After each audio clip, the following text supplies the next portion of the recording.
Hello and welcome to my channel. If this is your first time here, my name is Hannah.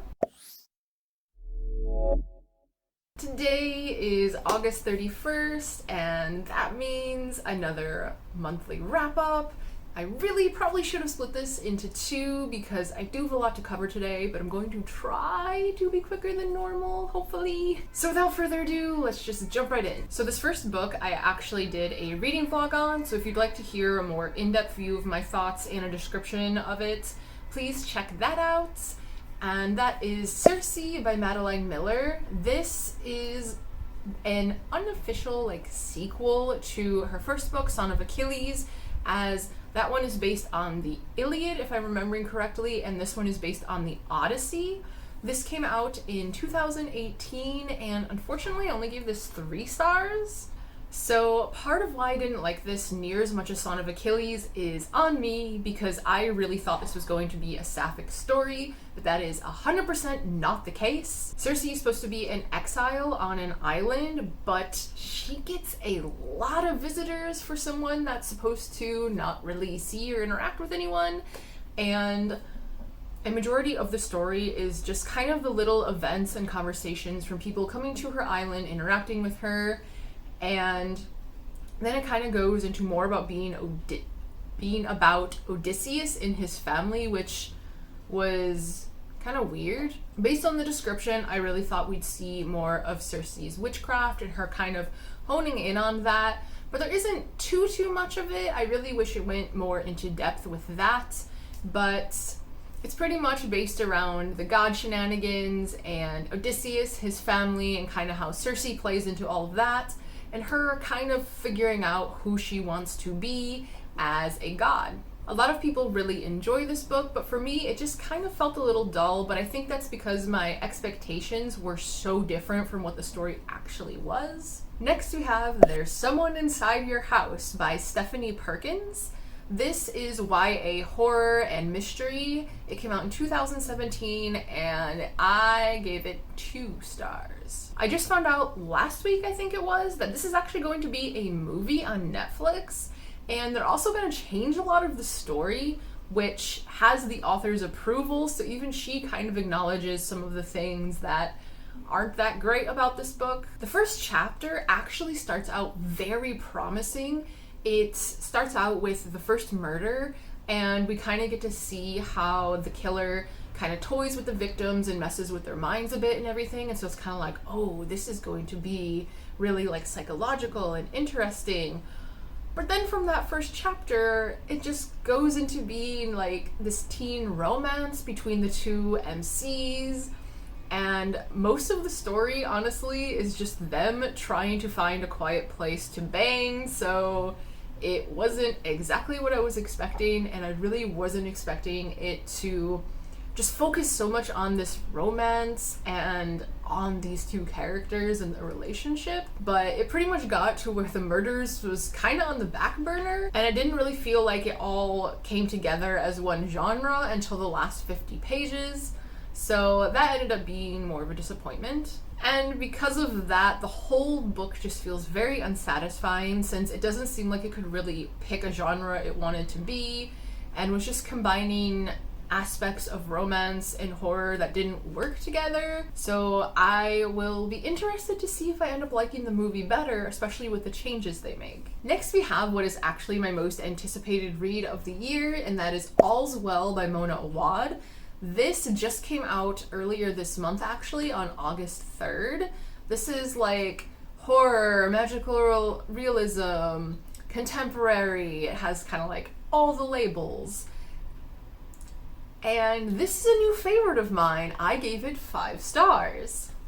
And it's actually right up there. So, if you like horror or mystery or just anything psychological and stuff like that, definitely go read this book. Right now, it is fantastic. Mona Awad in general is a must-read author for me. She also wrote Bunny, and there are quite a lot of similarities between the 2. If you've read Bunny, then you know how the ending, you can kind of interpret it in multiple ways, and that is also the case in All's Well. Although for most of the book, it kind of sticks on one trajectory, but then the last third, it kind of opens up to more possibilities for how you can interpret the ending. And I really like that kind of ending, and I think that really works with Mona Awad's writing. And so I really just love that aspect of her work. But this book essentially follows our main character, Miranda, who has chronic pain, which that's something I've been dealing with since I was a teenager, and I'm 30 now, so it's been a long, not fun adventure. So I could really relate to Miranda, God, I almost said Amanda, on a really, really personal level, to where I almost like cried at a few points. And I really think that's why I enjoyed this so much more, because if you really can't relate to her, I feel like she could come off as whiny or like complaining too much, which is kind of the point of the book, I think, because it's based on how women's pain isn't really recognized or cared about as much, and how it's always just kind of brushed off in the medical field. And I think it does a really good job of that in the portrayal of Miranda. One thing though, going into this book, is it's written to where we're essentially in Miranda's head. So it's kind of normally written most of the time, but there are aspects where it's kind of how you have rapid fire thoughts, and so it's like really short things that kind of jump from one thing to another. So there are times where that does occur, so expect that going into it. But this was just a fantastic read. I also did a reading vlog on this, so check that out to see more in-depth thoughts and description on that as well. So all these other books I'm about to talk about are actually e-arcs that I received through NetGalley. So these are essentially all advanced readers copies that I read and then rated, and they are also all graphic novels or manga. Well, except for one. So let's get into that. This first one is The Orphan King by Tyler Chin-Tanner and James Boyle. This comes out September 7th of this year. It is essentially a King Arthur retelling, which I generally like, but unfortunately I just gave this one 2 stars. This one was really, really strange in that it felt like a speed run of a graphic novel. Like, graphic novels are supposed to be longer than manga. Like, there's usually more dialogue, it's more descriptive, and it usually takes a few hours to get through. Where this one, it was like half an hour, boom, done. The scene changes are so quick, and there's such minimal dialogue that, honestly, this first volume is pretty much just the description told back to us, and so I found that immensely disappointing. Also, the art quality in this, it starts out really nice in the first chapter, but then it goes downhill with each subsequent chapter until it's just like this really kind of sketchy mess.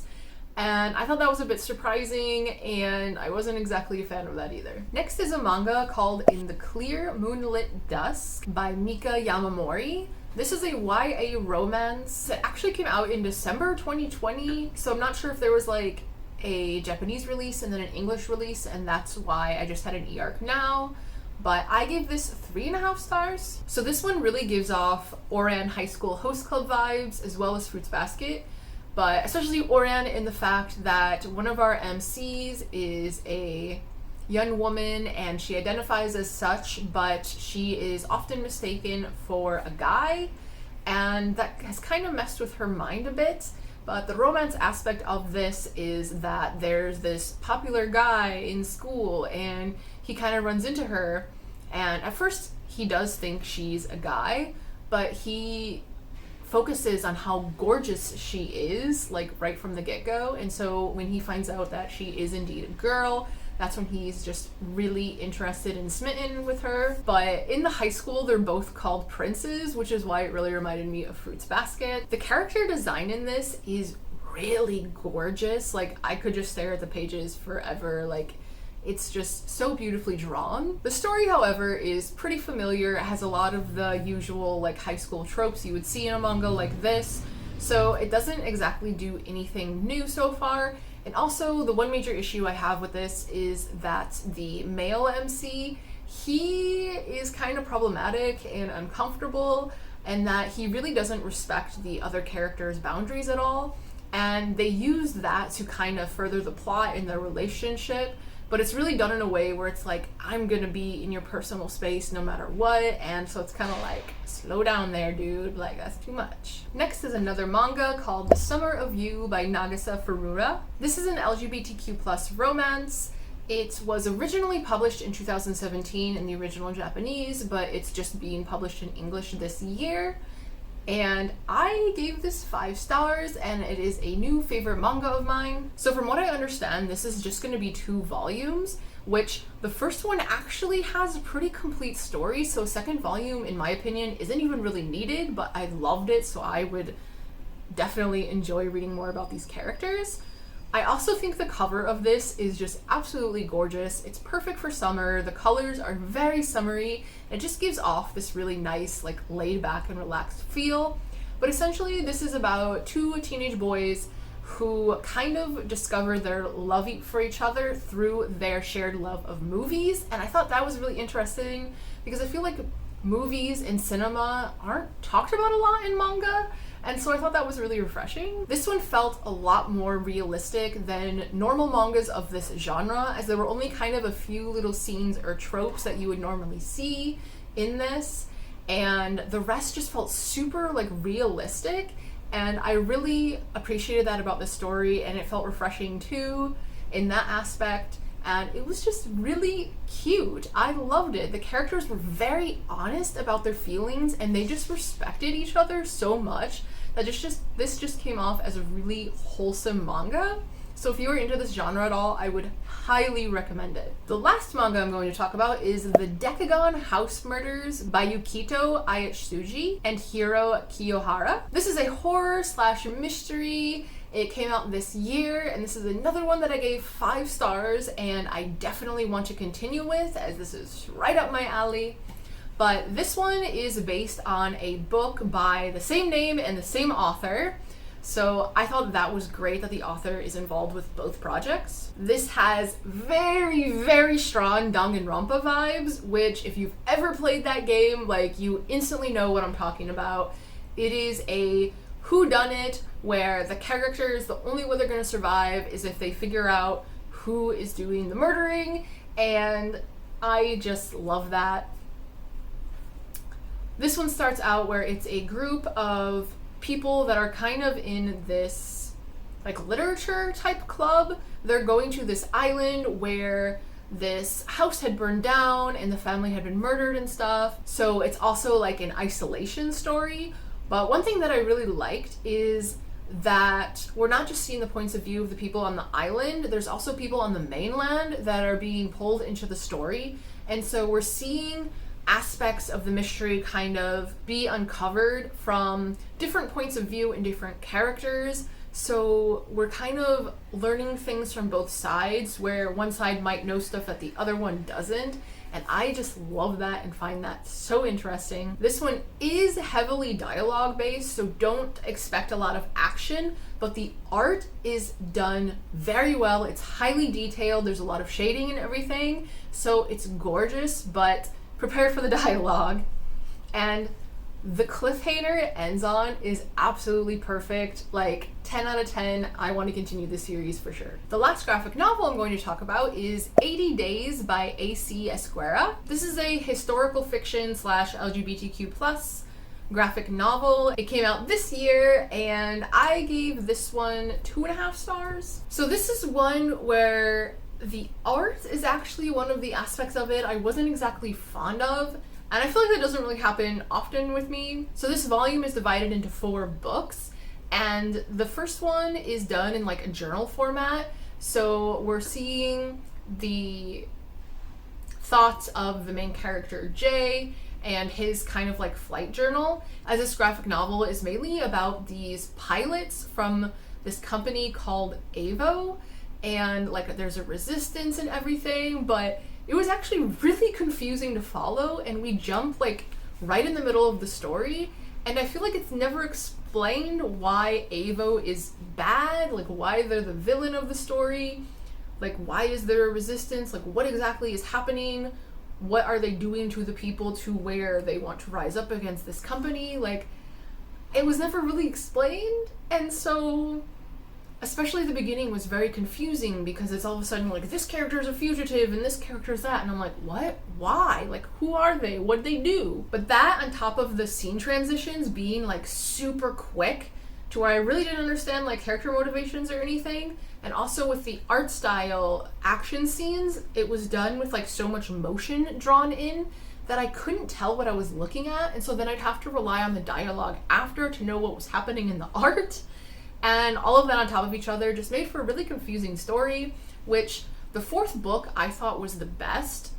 It made the most sense for one, but it also really let me like sympathize with the characters and kind of understand them a little bit better. But that wasn't enough to really save this for me. And this is a standalone, by the way. It tells the complete story, and I think that's another reason why it made it more confusing, is that it just kind of had to rush through things. But yeah, this one wasn't really for me. And finally, we are at the end with Carmilla by Sheridan Le Fanu. This came out originally in 1872, so the e-arc version I had is for a deluxe edition that comes out on September 7th. This is a classic gothic horror that actually predates Dracula by about 30 years and is the inspiration for Dracula. And I gave this 4 stars. So this is more of a novella, as I think it's just like 100-something pages, if that. So it's a very short story, and if you're new to classics, I would definitely recommend this as an entry because of the length, and also the language actually isn't too bad. There were some uncommon words, but there wasn't anything where I had to like look up the definition of. So I think this is a really good starting point for classics if you are new to that genre. But as the title suggests, this book is about Carmilla, who is a vampire, but the story isn't told by her, and she actually isn't really the main character. It's told by a girl named Laura, which she's retelling these events 10 years after they happened. So this is her recount of all the events and everything that happened to her and her family. One thing I really liked about this was seeing like the vampire lore and traits that we still see in vampire media today. It's just really interesting kind of seeing how things have changed and haven't changed, and knowing that this came before Dracula, like it just has a different feel to it. One thing though that I found really odd is like this is touted as like a lesbian romance, it's sexy, it's erotic. I didn't see any of that. The romance was very one-sided, and the story is essentially the emotional manipulation of Laura, and like she doesn't like what Carmilla's doing. She thinks it's weird and odd and thinks she says strange things, and so I don't really understand how that can be perceived as a romance. So that was definitely something that I feel like my view of it is very different from the majority, but I still thought it was a very like worthwhile read, and that it definitely has that gothic charm to it. Like the description of the setting and everything is top notch. It's very nice, and I still thoroughly enjoyed it. Yay, that's all. Hopefully that didn't take too long. I tried to kind of rush through that a bit, but wow, I had a lot of e-arcs for August. I've never had that many before, but it was fun, like reading all the manga and graphic novels. Like I don't really get to read those all the time, so having like that change of pace is nice. But as always, thank you for hanging out with me. Hopefully I was able to give you a recommendation for a new book to read. But until next time, bonne journée and au revoir.